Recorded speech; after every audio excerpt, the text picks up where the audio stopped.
There you are.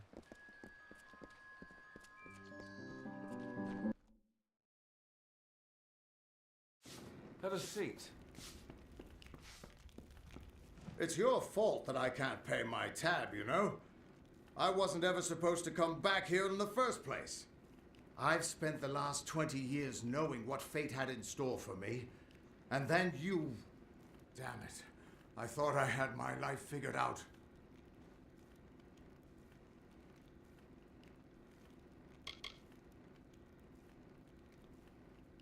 Not for a Fate Weaver, it isn't. But that's just the problem. When I was young, I thought I could overcome anything. Now, I know otherwise. I fought beasts the size of trees, was celebrated by mortals and Fae alike. When I was initiated into the Fate Weavers, I thought it was a reward for my good deeds. The first time I saw my own fate, I realized it was nothing but a curse.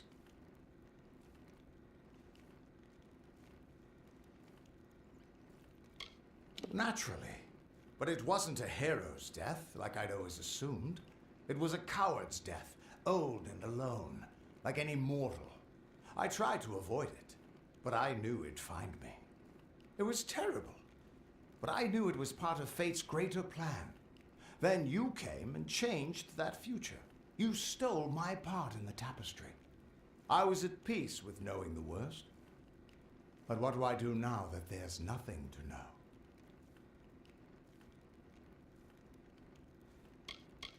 You're right. My glory days don't have to be over, and as long as I'm around you, I don't know how my story will end. That means I've got to make sure you stay around in one piece. Maybe this old trinket from my youth will help. After all, I don't just owe you my life. I owe you my future.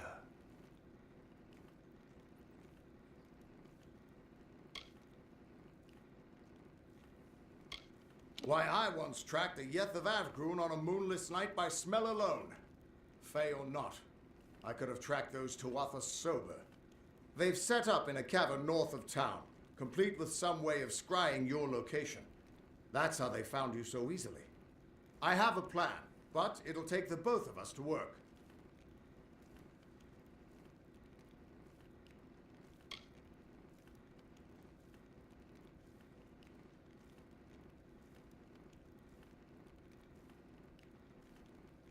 They took a big risk getting across Erethel undetected.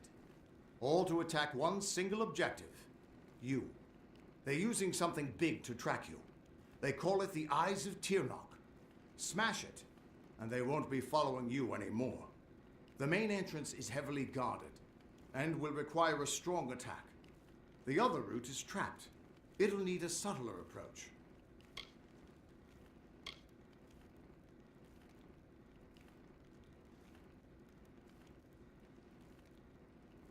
I don't have an answer for that.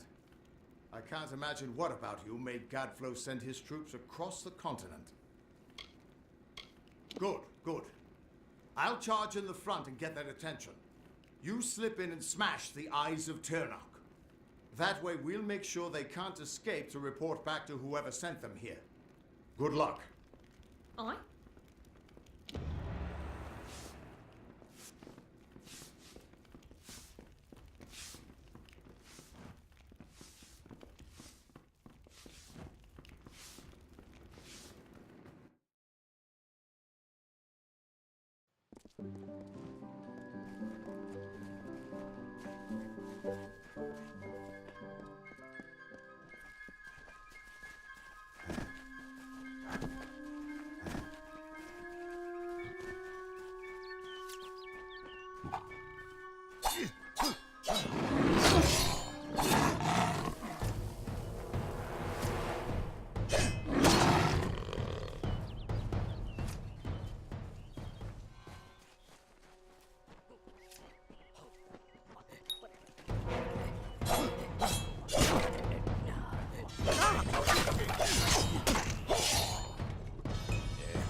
Round 4.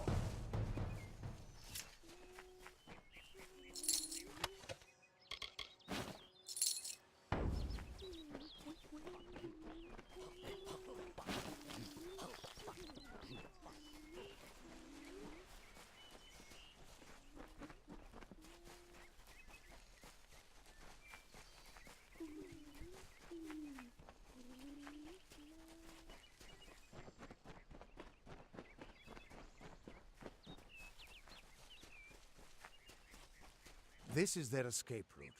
It'll have traps, but few guards. You might be able to use their defenses against them, if you're clever. I'll distract the guards at the front and make sure none of them escape. Thanks for giving an old man another chance. It's good to know I've got a future again. And even better not to know what it is. The Crystal War, they've been calling it. 10 years ago, the Winter Fae turned violent and attacked us in force, calling themselves the Tuatha Deon. They say it's their sacred duty to cleanse the mortals from their lands. Naturally, the humans and Alpha who live here aren't so happy with that plan. It's been going back and forth for years. Where there's war, there's soldiers nervous about their fate, and that's where I come in. Gadflow is just some trumped-up fae who started hearing voices, I gather. But a crazy with an army is still a threat, sure enough. The eyes of Tirnoch are two immense prismere mirrors. Long as the Tuatha have them trained on you, they'll find you anywhere. You know where you stand with a gnome. They're always so focused on their work or research or what have you, that they've got no time for lies. Shame, they try to stay out of fights. Much as we could use their help in the war, staying neutral is about the only way they can stay safe. The mine has a main entrance and an escape tunnel. The main one is heavily guarded, and the escape is heavily trapped. I saw them bringing barghests down in cages, probably still being trained. Turn the beasts free, and I bet they cause some chaos for you. The Destiny Stone showed us the tapestry of fate, but your power must have consumed it all. Everything except the wisdom at its core, the Codex of Destiny. The Immortals inscribed their knowledge of fate into the living stone. I always thought it was a poetic way of talking about the theater, but there it is, in your hands. Keep it close, child. The Niskaru are hideous creatures of chaos and corruption. They hated the Arathi, but unlike them, the Niskaru still stalk our world. Thankfully, they've mostly been driven back from the Feylands, but you still find a few lurking deep underground. We'll be attacking their camp from both sides. We can't have any of them escaping to report back. Whoever that Aelin Shear is, I don't think she's our enemy. If she wanted us dead, she could have killed us while we were weakened. But she's still trouble. Reminds me of a dark elf who left me half naked and tied to a barghest once. Now those were the days. Just go inside and find those scrying mirrors.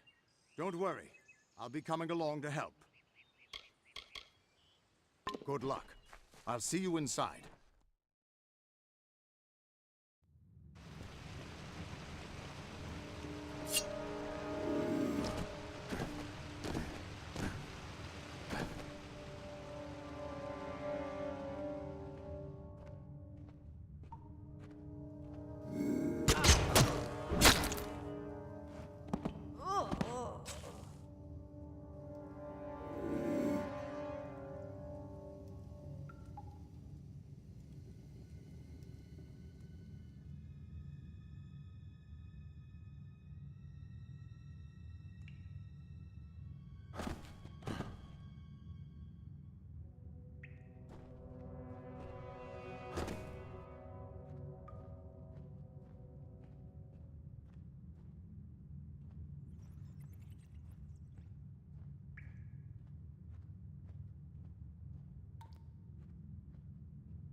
Over here, you Tuatha bastards!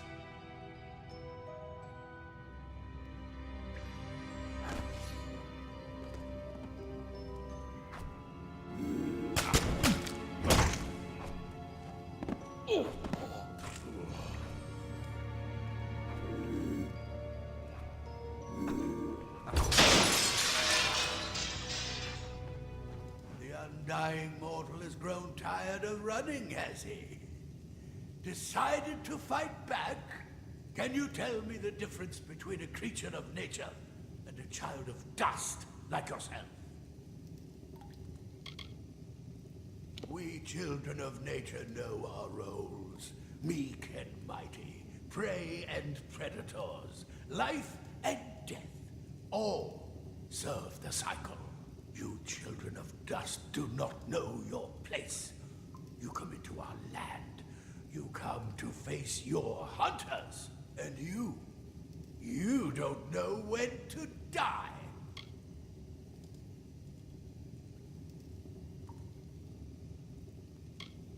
You shall learn.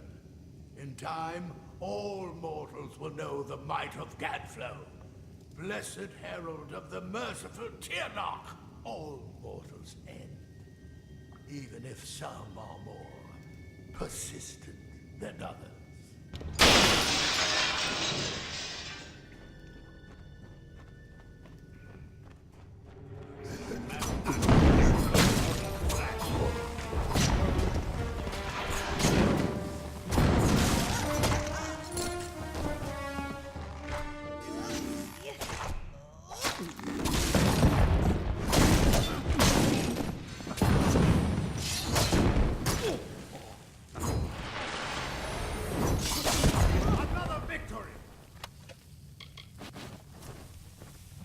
At least the Tuatha won't be able to track you so easily now.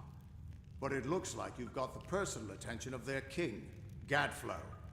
If you were anyone else, I'd suggest you start running and not stop for a few years. But you might just have a chance.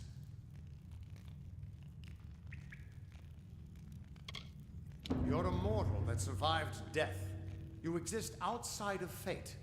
The Fae do not deal well with change, and you represent a threat to whatever has driven them to this war. And as much as I hate to say it, you'll need to take Aelin Shear up on her offer of help. The Codex of Destiny should hold some answers for you. For all I know, you already met with her at the House of Ballads, but it sounds like she's the only lead now. We should be able to get out this way.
A mortal here?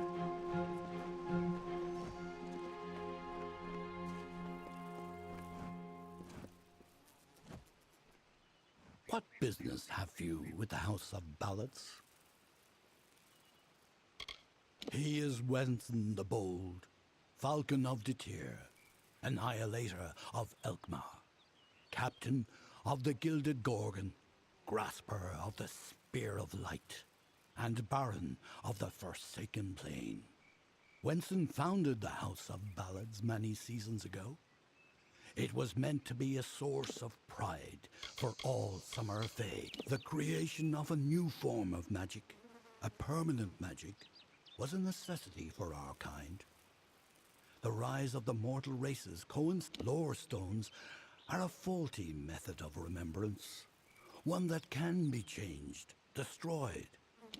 But the current...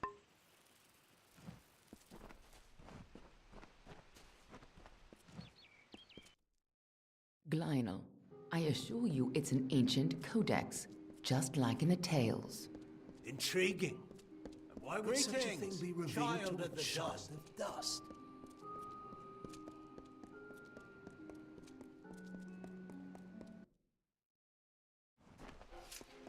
A child of dust here?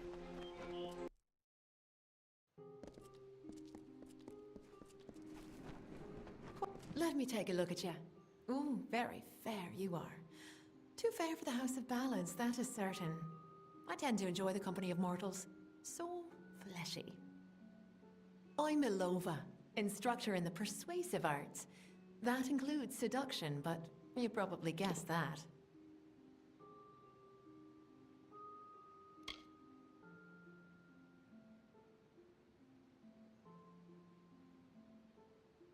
Come back soon.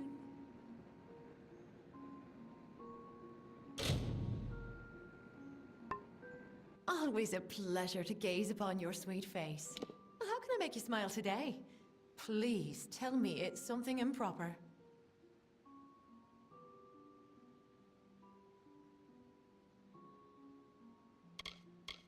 The ballads sing of her as a winter-court witch, and that she wishes to wither the summer.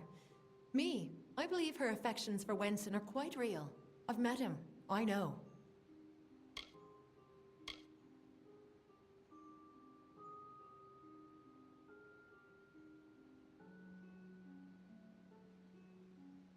I can make almost anyone do almost anything.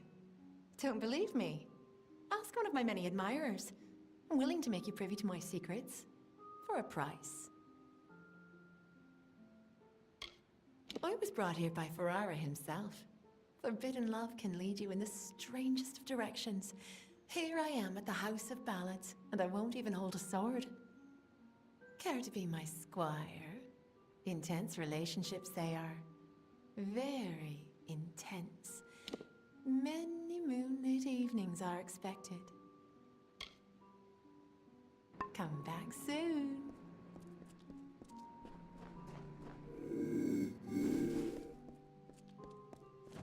Welcome, ageless one. I am Arvia, but I suspect you know that already. The tides of fate have washed me upon your shore, and I'm here to do your bidding.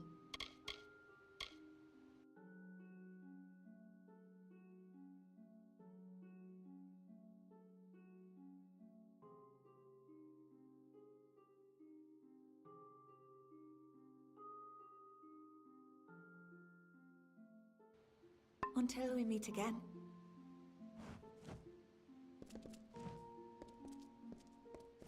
It is an honor to see you again. I am glad you're You act as though we're strangers. That's not true, is it? In many a dream you've come to me. Even in death you've brushed my consciousness. Yes, it's true. She exists, skirting the edges of my consciousness. But I am unaware of her intentions. That is more troubling than anything. Lord Issa had great faith in Wenson, and his instincts have proven true. But all kingdoms fall, and there is no clear victory for the House of Ballads.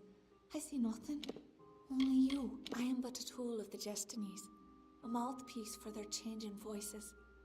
I do not know how I know what I know. It has been that way since I first stepped from my hollow. I am here for you, to guide you in a careful separation of the threads of fate, and to ease you into a more until we meet again.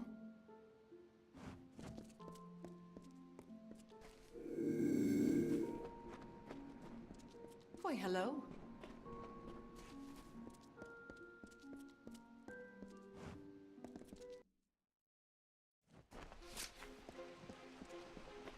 What do you want?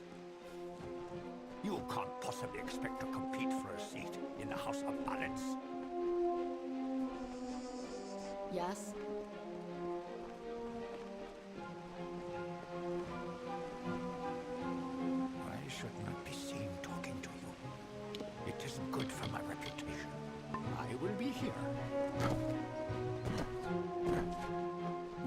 not appreciate mortals tampering with our affairs. There is no higher honor than to earn a noteworthy role in the telling. They make up the cornerstone of our shared experience. The House of Ballad's function is to ensure that the mightiest Fey heroes do not fade into obscurity, that they are always with us in the present. When you stand before the knights of the Court of Enchantments, you bask in the glory of all Fey, while all of our kind play a role in the grand telling. It is the feats of a legendary few that bear remembering. These knights lead the House of Ballads. Call it history or the past. Each life tells a tale. But there is no yesterday, as there is no tomorrow. It is all today. One grand and vibrant telling. Our narrative continues to be spun. Even your presence here, while strange, is part of the changing picture. I am Phycon, speaker of renown the world over. I've claimed many ballads, but none so important as those sung by the Court of Enchantments. This is my third attempt at claiming a seat in the House of Ballads. Perhaps this telling will be the one. All Fae know of the storyteller. He is the caretaker of the telling and has been since the first spring began.